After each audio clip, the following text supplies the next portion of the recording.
मुलुकको सार्वजनिक ऋण बजेटका आकारभन्दा पनि ठूलो। पछिल्लो 9 वर्षमा झण्डै 4 गुणाले बढेर 18 खर्ब 55 अर्ब रुपियाँ पुग्यो। भुटानी शरणार्थी परिचय पत्र बनाएर अमेरिका पठाउन भन्ने संगठित गिरोहद्वारा 1017 जना गैर शरणार्थी युवाको विवरण गृह मन्त्रालयमा पेश। सयौं युवाबाट 10 करोड भन्दा बढी उठाएको उजुरीपछि पनि चलखेल जारी। सरकारले रकम भुक्तानी नगरेको भन्दै कतिपय सरकारी तथा निजी संस्था स्वास्थ्य बीमा सेवा बन्द गर्ने तयारीमा। विवाह कार्यक्रममा झन्झटिलो भएको उपभोक्ताको गुनासो। चीनले हङकङको स्वामित्व ग्रहण गरेको 25 वर्ष पुरा चिनिया राष्ट्रपति सीको उपस्थितिमा भव्य कार्यक्रम गरिँदै। र क्यानाडा टुरमा रहेको नेपाली राष्ट्रिय क्रिकेट टोलीले आज घरेलु टोलीसँग प्रतिस्पर्धा गर्दै। नमस्कार, कान्तिपुर डायरीका साथमा साथी केशु र म दिवा। अब समाचार विस्तारमा। सार्वजनिक ऋण पछिल्लो 5 वर्षमा दोब्बर र 9 वर्षमा झण्डै 4 गुणा बढेको छ। दशकको सुरुवातमा 5.5 खर्ब रुपियाँ बराबरको सार्वजनिक ऋण थियो। मध्यतिर यो 9 खर्ब पुग्यो भने अहिले 18 खर्ब 55 अर्ब कटेको छ। सार्वजनिक ऋणको आकार आगामी आर्थिक वर्षको बजेट भन्दा पनि बढी हो। सरकारले आगामी आर्थिक वर्षका लागि 17 खर्ब 93 अर्ब रुपियाँको बजेट ल्याएको छ। आगामी आर्थिक वर्षका लागि थप 4 खर्ब 98 अर्ब ऋण उठाउने सरकारी योजना छ। निर्वाचनको वर्ष 2074 मा सार्वजनिक ऋण 9 खर्ब 17 अर्ब र अर्को वर्ष 10 खर्ब 48 अर्ब बराबर रहेकोमा तेस्रो वर्ष एकैपटक 4 खर्बले बढेर 14 खर्ब 33 अर्ब पुगेको थियो। चौथो वर्षमा 17 खर्ब 37 अर्ब पुगेको ऋण चालु आर्थिक वर्षको 9 महिनासम्म आइपुग्दा 18.5 खर्ब नागेको छ। असार मसान्तसम्म यो ऋण अझै बढ्नेछ। सरकारले तिर्न बाँकी ऋण मध्ये 8 खर्ब 79 अर्ब आन्तरिक र 9 खर्ब 76 अर्ब वैदेशिक ऋण हो। नेपालले विदेशी ऋण अमेरिकी डलर, युरो, चिनिया युवान, जापानी येन र पाउन्ड स्टर्लिङमा ऋण लिने गरेको छ। तिर्दा पनि विदेशी मुद्रा तिर्नुपर्छ। नेपाली मुद्रा निरन्तर अवमूल्यन हुने भएकाले ऋण लिँदा भन्दा तिर्दा धेरै बजेट छुट्याउनुपर्छ। विनिमय दरमा देखिएको उतार चढावका कारण मात्रै चालु आर्थिक वर्षको चैत मसान्तसम्ममा नेपाललाई 19 अर्ब 37 करोड रुपियाँ बराबर अतिरिक्त दायित्व थपिएको सार्वजनिक ऋण व्यवस्थापन कार्यालयको प्रतिवेदनमा उल्लेख छ।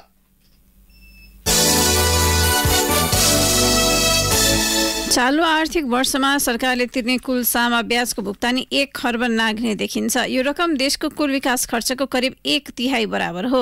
बजेटमाथि संसदमा उठेका प्रश्नको जवाफ दिने क्रममा गत जेठ 20 मा अर्थमन्त्री जनार्दन शर्माले सार्वजनिक ऋणका कारण सरकारलाई खर्चको दायित्व थपिँदै गएको बताउनुभयो।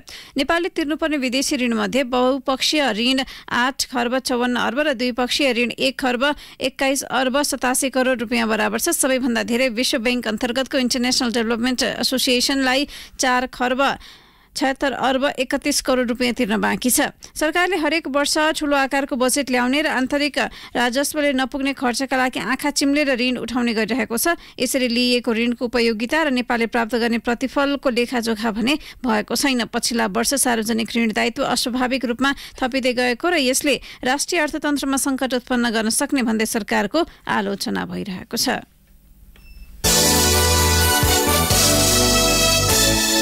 भुटानी शरणार्थी परिचय पत्र बनाएर अमेरिका पठाउन संगठित गिरोहले 1017 जना गैर शरणार्थी युवाको विवरण गृह मन्त्रालयमा बुझाएको पाइएको छ। गिरोहले राजनीतिक दलका नेता, प्रशासक र बिचौलियाको मिलेमतोमा सूची तयार पारेर बुझाएको गृहका एक उच्च अधिकारीले बताए। गैर शरणार्थी नेपाली युवाको सूची भने सार्वजनिक गरिएको छैन। गिरोहले युवालाई शरणार्थी बनाएर अमेरिका लैजाने ग्यारेन्टी सहित जनही न्यूनतम 20 लाख रुपियाँ उठाएर सूची तयार पारेको हो। शरणार्थीको आवरणमा अमेरिका पठाइदिने खेलमा गिरोहले सयौं युवाबाट 10 करोड रुपियाँ भन्दा बढी रकम उठाएको उजुरी परेपछि छानबिन चलिरहँदा पनि गिरोहले परिचय पत्र दिलाउन चलखेल गरिरहेको स्रोतले जनाएको छ। ठगीका विषयमा अनुसन्धान गरिरहेको काठमाडौँ उपत्यका अपराध अनुसन्धान कार्यालयले अहिलेसम्म गिरोहका कसैलाई पनि पक्राउ गरेको छैन।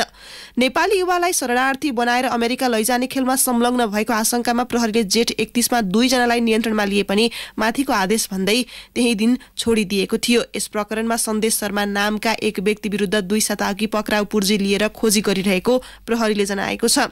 कान्तिपुरको सम्पर्कमा आएका पीडित युवाले तत्कालीन गृहमन्त्री रामबहादुर थापाका सुरक्षा सल्लाहकार इन्द्रजित राईदेखि पूर्व मन्त्री टोप बहादुर रायमाझीसम्मलाई मुछेका छन्, तर प्रहरी अधिकारीहरू यस विषयमा अनुसन्धान जारी रहेको भन्दै संलग्नताबारे बोल्न चाहेका छैनन्। काठमाडौँ उपत्यका अपराध अनुसन्धान कार्यालयका प्रमुख प्रहरी वरिष्ठ उपरीक्षक एसएसपी वसन्त कुँवरले यस प्रकरणमा सन्देश शर्मालाई पक्राउ गरेपछि मात्रै अरू भेद खुल्ने बताउनुभयो। गिरोहले युवालाई काठमाडौँका विभिन्न स्थानमा बोलाएर फोटो खिचाउँदै किस्ता किस्तामा प्रति व्यक्ति 20 लाखदेखि 43 लाखसम्म असुलेको केही पीडितको भनाइ छ। गिरोहले 1017 जनाबाट 20 लाखका दरले रकम उठाउँदा पनि 2 अर्बभन्दा बढी सङ्कलन हुन्छ। संघीय परिषद अध्यक्ष बाबुराम भट्टराई र केन्द्रीय अध्यक्ष उपेन्द्र यादव बीच अधिकार बाँडफाँडमा असमझदारी चुलिँदा जनता समाजवादी पार्टी विभाजनको बिन्दुमा पुगेको छ। वैकल्पिक राजनैतिक शक्ति बन्ने उद्देश्यसहित पार्टी एकता गरेको 3 वर्षमै भट्टराई र यादव अलग हुने अवस्थामा पुग्नु भएको छ। संघीय परिषद अध्यक्ष भट्टराई र पार्टी अध्यक्ष यादवले तिक्ततापूर्ण विवाद लम्ब्याउँदै जानुको साटो सौहार्द ढङ्गले फरक फरक राजनैतिक बाटोमा अगाडि बढ्ने समझदारी गर्नुभएको हो। दुवै पक्षका नेताहरूका अनुसार जसपाको विभाजनमा अब औपचारिकता मात्रै बाँकी छ। दुवै पक्षले आफ्नो पक्षको केन्द्रीय समितिको बैठक गरेर अगाडि बढ्ने तयारीमा छन्। अध्यक्ष यादवले असार 27 र 28 गते वीरगञ्जमा केन्द्रीय समितिको बैठक बोलाइसक्नु भएको छ। अध्यक्ष यादवले कान्तिपुरसँग भन्नुभयो, अब सबै कुरा बाबुरामजीमा निर्भर छ, उहाँले जे गर्नुहुन्छ त्यही हुन्छ। भट्टराई पक्षधरले शुक्रबार छलफल गरेर आफ्नो धारणा सार्वजनिक गर्ने जनाएको छ। हिजो साँझ हामी छलफलमा थियौँ। छलफलबाट निस्केपछि उपेन्द्रजीले एकलौटी केन्द्रीय समिति बैठक बोलाएको थाहा पायौँ, भट्टराई पक्षधर नेता गङ्गानारायण श्रेष्ठले भन्नुभयो। स्रोतका अनुसार भट्टराई पक्षले पनि छुट्टै बैठक बोलाउने तयारी गरेको छ। केन्द्रीय कार्यकारिणी सदस्य श्रेष्ठले यादव रूपान्तरणका लागि तयार नभए बाटो फरक हुन सक्ने बताउनुभयो। भट्टराई र यादव बीच बुधबार भेटवार्ता भएको थियो। भेटमा भट्टराईले पार्टीमा मिल्न नसके गाली गलौचमा भन्दा सहमति आफ्नो बाटो लाग्न उचित हुने बताउनु भएको थियो। नेपालमा संसदीय अभ्यास सुरु भएको 63 वर्ष पूरा भएको छ। विक्रम सम्वत 2016 असार 16 गते पहिलो जननिर्वाचित प्रधानमन्त्री बीपी कोइराला र अन्य मन्त्रीहरूको शपथ ग्रहण पश्चात संसदको बैठक सोही दिन बसेको थियो। त्यही दिनको सम्झनामा हिजो संसद दिवस मनाइएको छ। 6 दशकभन्दा लामो कालखण्डमा थुप्रै पटक विघटनको साक्षी बनेको नेपालको संसदीय अभ्यास अझै पनि परिपक्व र प्रभावकारी हुन नसकेको टिप्पणी भएका छन्। जनप्रतिनिधिमूलक संस्था कमजोर हुँदा लोकतान्त्रिक व्यवस्थामाथि नै प्रश्न उठ्ने खतरा बढाएको छ। नेपालको संसदीय इतिहास विक्रम सम्वत 2016 असार 16 गतेबाट प्रारम्भ भएको थियो। तर इतिहासको उक्त कालखण्डमा पहिलो संसदको कार्यकाल 2 वर्ष बित्न नपाउँदै विघटन भएपछि राजनीतिले नयाँ बाटो लियो। 2017 साल पुस 1 गते राजा महेन्द्रले शाही घोषणाबाट संसदीय व्यवस्था अन्त्य गरेका थिए। पञ्चायती व्यवस्था सुरु गर्दै राजा महेन्द्रले भनेका थिए, जनभावना प्रतिकूल देशको संविधान र राजमुकुटलाई समेत दलगत राजनीतिमा मुछ्ने बारम्बार प्रयास भयो। फलस्वरूप एउटा ज्यादै डरलाग्दो स्थिति उत्पन्न हुन गयो, जसबाट राष्ट्रको भविष्यमा समेत सबैको निम्ति धब्बा लाग्ने सम्भावना देखियो। राजनीतिक दलहरू र दलगत राजनैतिक उद्देश्यले प्रेरित भएका वर्गीय संगठनहरूलाई समेत यही घोषणाद्वारा हाललाई अवैध घोषित गरी यस्ता संस्थाहरूमा प्रतिबन्ध लगाई बसेका छौं। 30 वर्षे पञ्चायती व्यवस्था जनआन्दोलनको बलमा अन्त्य भएपछि पनि विघटन हुने नियतिबाट नेपालको संसद मुक्त हुन सकेन।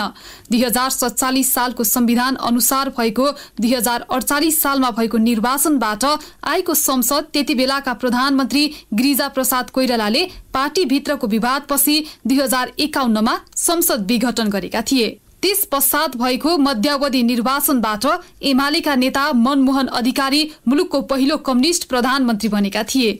अल्पमतमा परेपछि अधिकारीले संसद विघटन गरे पनि सर्वोच्च अदालतले उल्ट्याएको थियो। त्यसपछि 2054 साल पुस 24 गते तत्कालीन प्रधानमन्त्री सूर्य बहादुर थापाले संसद विघटनका लागि सिफारिस गरे पनि त्यो सफल हुन सकेन र समयक्रममा 2056 सालमा भएको अर्को आम निर्वाचनबाट नेपाली कांग्रेसको बहुमत रहेको संसद गठन भएको थियो। तर राजनीतिक उथल पुथल र पार्टीभित्रको विवादका बीच त्यति बेलाका प्रधानमन्त्री शेरबहादुर देउवा 2059 साल जेठ 8 गते संसद विघटन गरेपछि मुलुकको राजनीति दुष्चक्रमा फस्यो। त्यसैको फाइदा उठाएर राजा ज्ञानेन्द्रले प्रत्यक्ष शासन सुरु गरे, जुन कदम नै राजतन्त्र अन्त्य गर्ने कडी बन्न पुगेको इतिहास सबै सामु छ। संसद मात्र नभई नेपालको इतिहासमा संविधान सभाले समेत आफ्नो कार्यकालमा संविधान बनाउने जिम्मेवारी पूरा नगर्दै समय व्यतीत गरेपछि दोस्रो पटक संविधान सभाको निर्वाचन गर्नु परेको निकट विगतलाई सम्झिने गरी गरिएको छ। 2072 सालमा संघीय लोकतान्त्रिक गणतन्त्रको नयाँ संविधान जारी भएपछि मुलुकले राजनीतिक स्थायित्व पाउने आम अपेक्षा थियो, तर जनताको चाहनाले मूर्त रूप पाउन सकेन। 2074 निर्वाचनबाट 2/3 निकटको बहुमतसँगै प्रधानमन्त्री बनेका केपी शर्मा ओलीले पार्टीभित्रको विवादपछि 2 पटक संसद विघटन गरेकोमा सर्वोच्च अदालतले उल्टाइदिएपछि कांग्रेसको नेतृत्वमा गत असार अन्तिम साता सरकार बनेको हो। यसरी हेर्दा नेपालको संसदीय इतिहासमा विघटनका श्रृंखलाहरूले निरन्तरता पाएका छन्। जननिर्वाचित सरकारले संसदलाई प्रभावकारी बनाउँदै शासन व्यवस्था अघि बढाउने अपेक्षा लोकतान्त्रिक परिपाटीमा स्वाभाविक हो, तर अहिले पनि संसद कामयाबी हुन नसक्दा झण्डै 5 दर्जन विधेयक अलपत्र अवस्थामा छन्, जसका कारण संसदीय परिपाटी प्रति आम मानिसको वितृष्णा बढ्दै गएको पाइन्छ।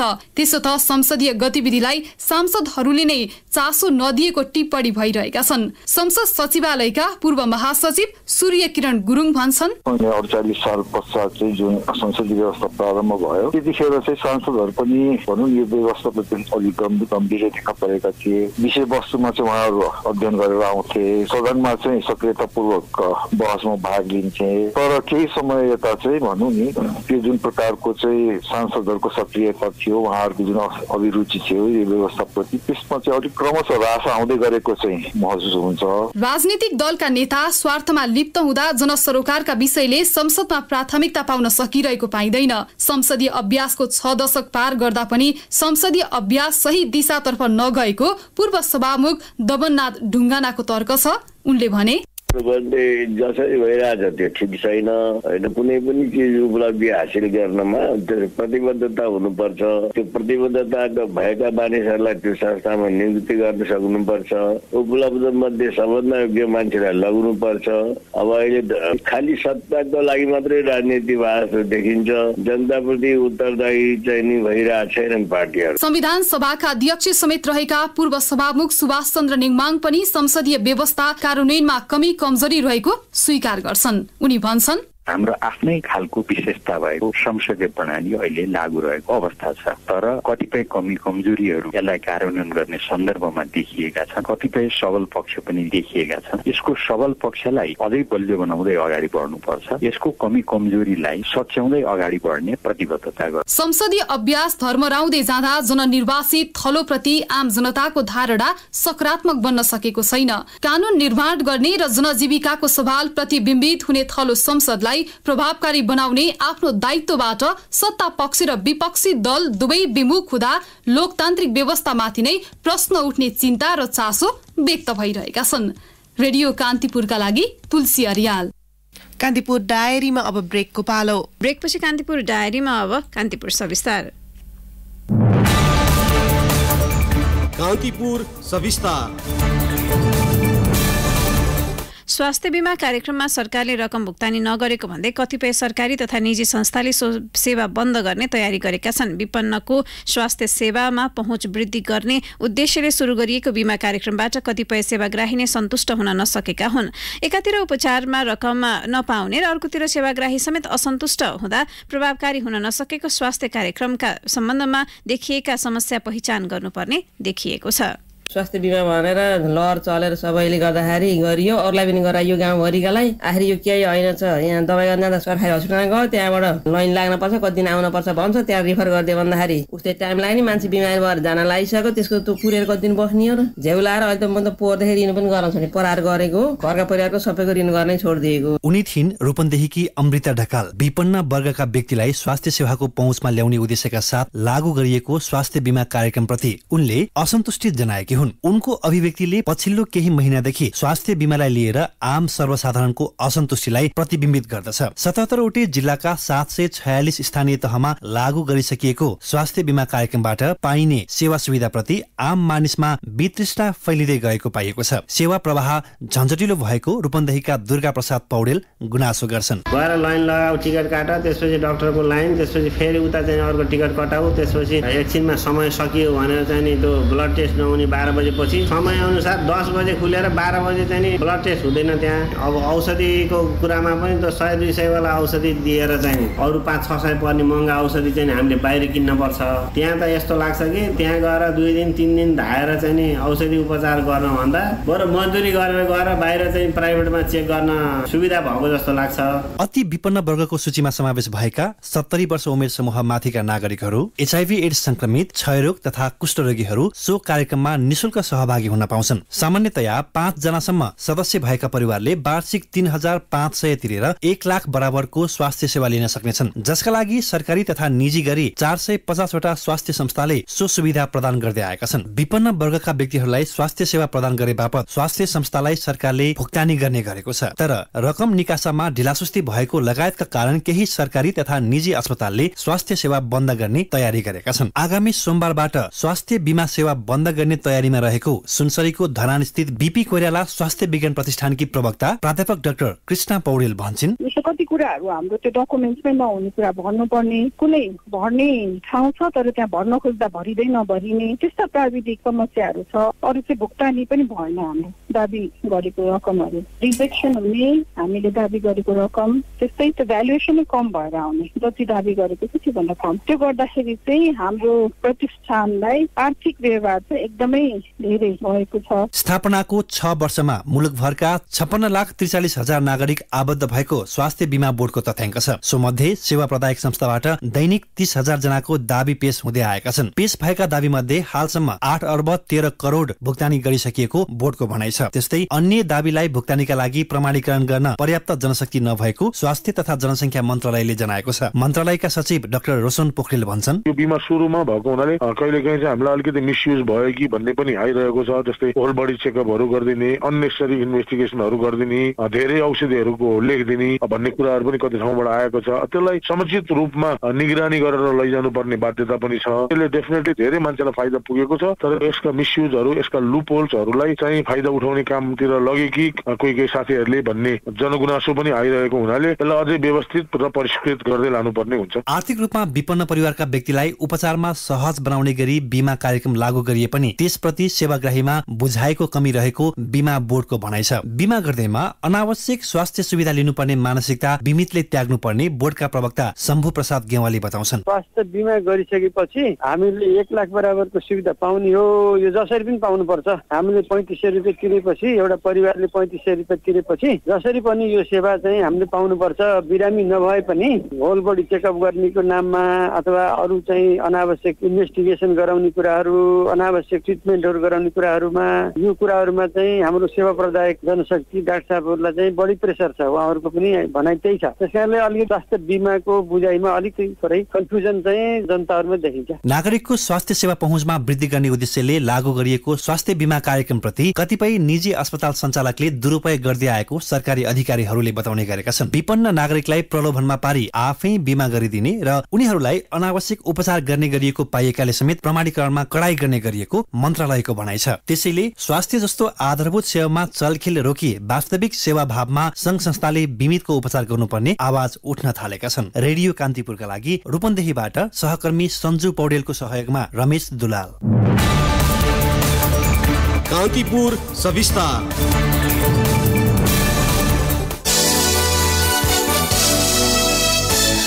बागमती प्रदेशमा मुख्यमन्त्री परिवर्तन गर्न सत्तारूढ दल माओवादी केन्द्र र नेपाली कांग्रेसले आन्तरिक तयारी सुरु गरेका छन्। दुवै दलले मुख्यमन्त्री राजेन्द्र पाण्डे विरुद्ध हस्ताक्षर संकलन गरेर पदबाट राजीनामा गर्न दबाव बढाएका छन्।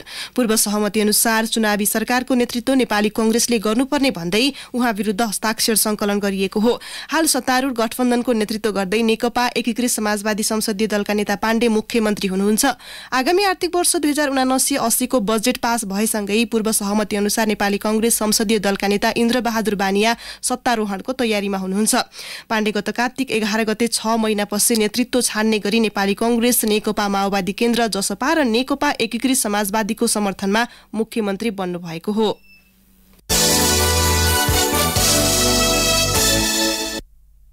चीनले नवनियुक्त नेपाली राजदूत विष्णुपुकार श्रेष्ठको पर्खाइमा रहेको जनाएको छ। चीनिया परराष्ट्र मन्त्रालयले बेजिङमा गरेको पत्रकार सम्मेलनमा मन्त्रालयका प्रवक्ता चाउ ली चेनले राजदूत श्रेष्ठ जतिसक्दो चाँडो कर्मथलोमा आउनेमा चीनले प्रतीक्षा गरिरहेको बताउनुभयो। प्रवक्ता चाउले राजदूतको आगमनसँगै यस अघि दुई देशका शीर्ष नेताहरू बीच भएका सहमति कार्यान्वयन हुने अपेक्षा गर्नुभयो। राष्ट्रपति विद्यादेवी भण्डारीले श्रेष्ठलाई गत बिहीबार राजदूतमा नियुक्त गर्नुभएको थियो। त्यसको एक सातामा चीनले उहाँको नियुक्तिप्रति समर्थन जनाउँदै सहकार्यको अपेक्षा प्रकट गरेको हो। कान्तिपुर डायरीमा अब ब्रेकको पालो। अब आर्थिक प्रसङ्ग। नेपाल राष्ट्र ब्याङ्कले 4वटा वाणिज्य ब्याङ्कलाई मर्जरका लागि सैद्धान्तिक सहमति प्रदान गरेको छ। राष्ट्र ब्याङ्क सञ्चालक समिति बैठकले बुधबार ग्लोबल आइएमए ब्याङ्क र ब्याङ्क अफ काठमाडौँ तथा नेपाल इन्भेस्टमेन्ट ब्याङ्क र मेगा ब्याङ्कलाई सैद्धान्तिक सहमति दिने निर्णय गरेको हो। राष्ट्र ब्याङ्कको निर्णय अनुसार यी ब्याङ्कले सैद्धान्तिक सहमति पाएको 3 महिनाभित्र मर्जरको सबै प्रक्रिया पूरा गरी अन्तिम स्वीकृतिका लागि राष्ट्र ब्याङ्कमा आवेदन दिनुपर्नेछ। मुनासिब कारणले 3 महिनाभित्र मर्जरको प्रक्रिया पूरा नभए समय थपका लागि राष्ट्र ब्याङ्कमा आग्रह गर्न सक्ने प्रावधान छ। इन्भेस्टमेन्ट र मेगा ब्याङ्कले गत जेठ 27 तथा ग्लोबल आइएमई र ब्याङ्क अफ काठमाडौँले यही असार 2 मा मर्जरका लागि आपसमा समझदारी पत्रमा हस्ताक्षर गरेका थिए। अब अन्तर्राष्ट्रिय प्रसङ्ग। चीनले हङकङको स्वामित्व लिएको आज 25 वर्ष पुगेको छ। बेलायतको 79 वर्ष लामो उपनिवेशपछि हङकङको शासन सत्ता चीनलाई हस्तान्तरण गरिएको थियो। हङकङलाई बेलायतको उपनिवेशपछि 50 वर्षसम्म एक मुलुक दुई व्यवस्थाको नियमअनुसार शासन गर्ने सहमति छ।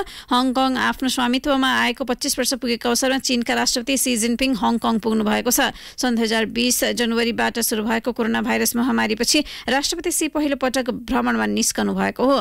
चीनको मुख्य भूमिबाट राष्ट्रपति सी 2.5 वर्षपछि बाहिर निस्कनु भएको हो। राष्ट्रपति सी सन् 2017 मा हङकङ हस्तान्तरणको 20 वर्ष पुगेको अवसरमा त्यहाँ पुग्नु भएको थियो। सीको भ्रमणका क्रममा लोकतन्त्रवादीहरूले कुनै पनि क्रियाकलाप गर्न सक्ने आशंकामा सुरक्षा व्यवस्था कडा पारिएको छ। सन् 2020 मा सार्वजनिक गरिएको नयाँ सुरक्षा सम्बन्धी कानूनका कारण समेत हङकङमा प्रदर्शनहरू भइरहेका छैनन्। आजको समारोहपछि हङकङको कार्यकारी प्रमुखको पदमा जोन ली नियुक्त हुने पक्ष पक्का छ। यद्यपि सो संसदको निर्वाचनमा चीन समर्थित व्यक्ति मात्रै चयन हुने व्यवस्था बेइजिङले गरेको छ। अब खेल प्रसङ्ग। क्यानाडा टुरमा रहेको नेपाली राष्ट्रिय क्रिकेट टोलीले आज घरेलु टोलीसँग प्रतिस्पर्धा गर्दैछ। आज हुने एक दिवसीय सहित नेपालले क्यानाडा भ्रमणका क्रममा 3 एक दिवसीय र 1 टी20 खेल्नेछ। स्कटल्यान्डमा हुने त्रिदेशीय सिरिजको तयारीका लागि टोली क्यानाडा गएको हो। आइसिसी पुरुष क्रिकेट विश्वकप लिग 2 को त्रिदेशीय सिरिजमा नेपालले स्कटल्यान्ड र नामिबियासँग प्रतिस्पर्धा गर्नेछ। नेपाली क्रिकेट संघ क्यानले क्यानाडा र स्कटल्यान्ड टुरका लागि सन्दीप लामिछानेको कप्तानीमा 14 सदस्यीय टोली घोषणा गरेको छ। अब मौसम सम्बन्धी जानकारी। मुलुकभर आज सामान्य बदली रही मौसम अधिकांश स्थानमा मध्यम वर्षाको सम्भावना रहेको जल तथा मौसम विज्ञान विभागले जनाएको छ। केही बेर अघि 19 डिग्री सेल्सियस मापन गरिएको काठमाडौँ उपत्यकाको अधिकतम तापक्रम आज 24 डिग्री सेल्सियस पुग्ने विभागको अनुमान छ। सूर्योदय बिहान 5:12 भयो भने सूर्यास्त भरे साँझ 7:04 हुनेछ। अवस्थ यसका साथै कान्तिपुर डायरीको बुलेटिन यही सकिन्छ। साथी केशु र म दिवा बिदा माग्छौँ। नमस्कार।